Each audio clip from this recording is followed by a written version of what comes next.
Today we'll be painting an oyster for summer. Your paints, you're gonna have some yellow ochre on your palette. You're also gonna have some Prussian blue, some Viridian hue. You're gonna have some burnt umber, and you're gonna have some lamp black very sparingly. So you're going to need a couple of brushes. I'm going to use a round number 4 watercolor brush, and I'm going to use a detail round brush. You don't have to have these specific brushes. These are just the 2 that I recommend. Any watercolor brush with a nice tapered point is going to do wonders for you. You're also gonna want some clean water and probably a pencil to do a little sketch. So to begin our oyster, I have done a little tiny sketch. Okay, oysters are they're very irregular in their shapes, so you really can't go wrong. And what I'm gonna do is I'm going to put some fresh clean water around the outside of my oyster. And I'm gonna get some of my blue. I'm gonna drop some of that blue in. I might get a little of the mustard color too, a little bit of the green.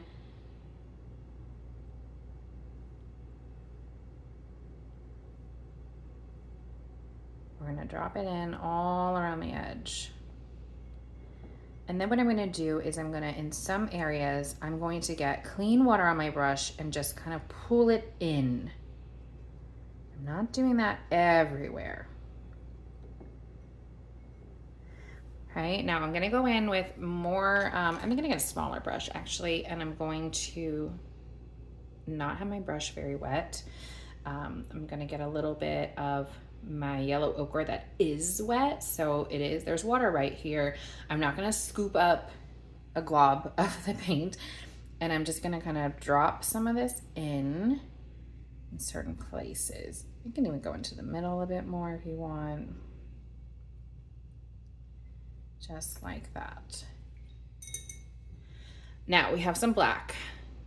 The black is very strong. So do you see, I don't know if you can see exactly how diluted my black is, but I'm keeping a pretty dry brush and pretty light black. But what I'm gonna do while it's still wet, this is a little scary, so test it out on your plate or paper or something first, somewhere else, to make sure it's not too dark.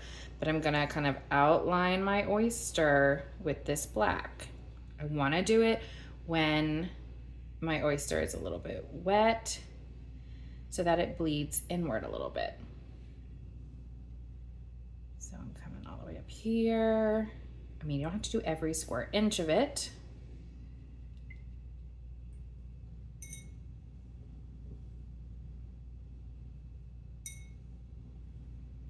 Come over here. And I'll show you what to do if, like right here, I feel like it's a bit too dark. So I'm gonna get some clean water on my brush and just add some water on top of that black to soften it up.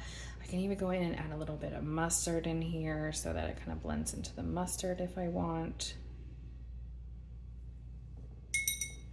And then I'm also going to take, let's see, I think we're gonna start with some of this brown.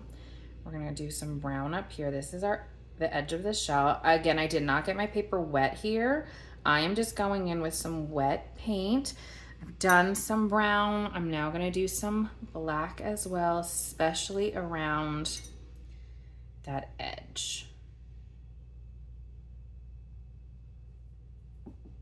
I feel like I have a good amount on there, and if I add some more brown, I'll kind of mix it out. There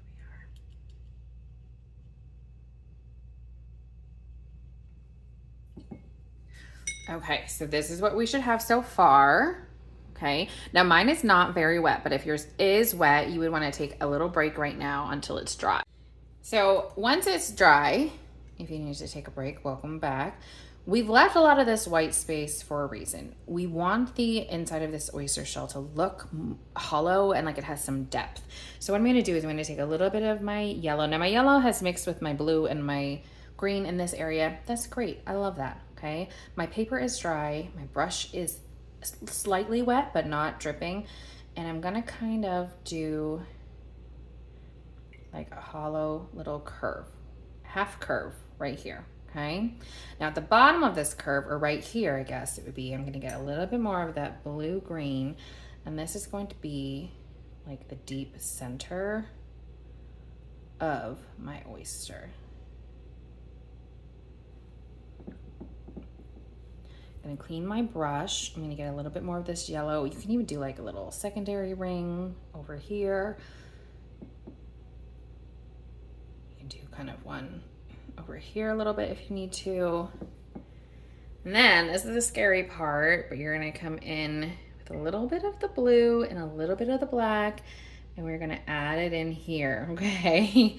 It's a little scary to do, but we got it. Yours is not going to look like mine, so remember there's no wrong way to do this. I'm gonna come in with even more black, just right there, a little bit more blue.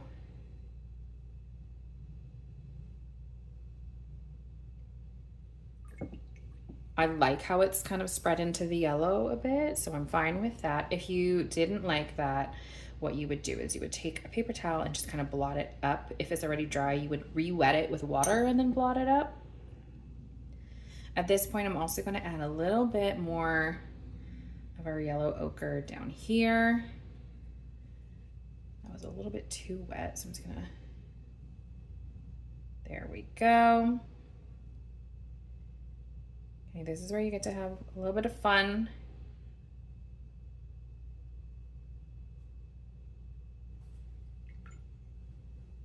So that was a bit too dark, like I was saying.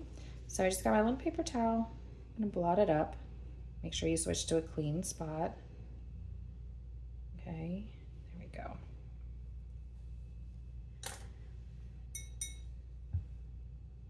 Once this area up here, the part of the outer shell you can see is dry, I am going to come in and do a little bit more black here.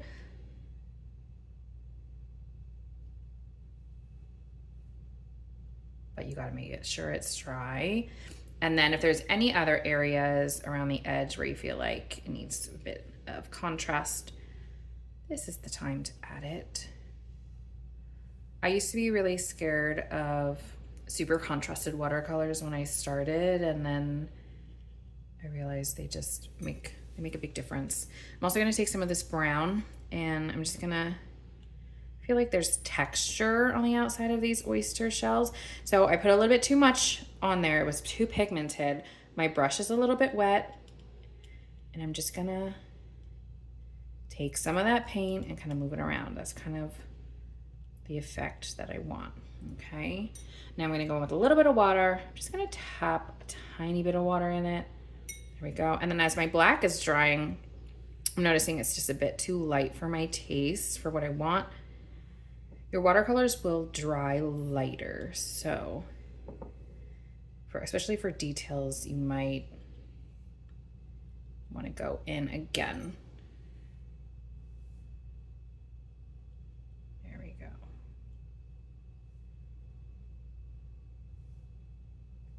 All right, last thing I'm gonna do is add just a little bit more black right down here, maybe with some blue. So don't forget that blue is one of the main colors in black. So you can, a lot of times you can get away with like a deep color just by using some dark blue. There we go.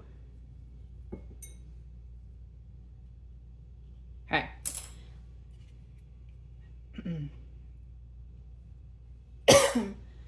And then here we have it. Here is our nice little summer oyster, all ready to go into a nice frame.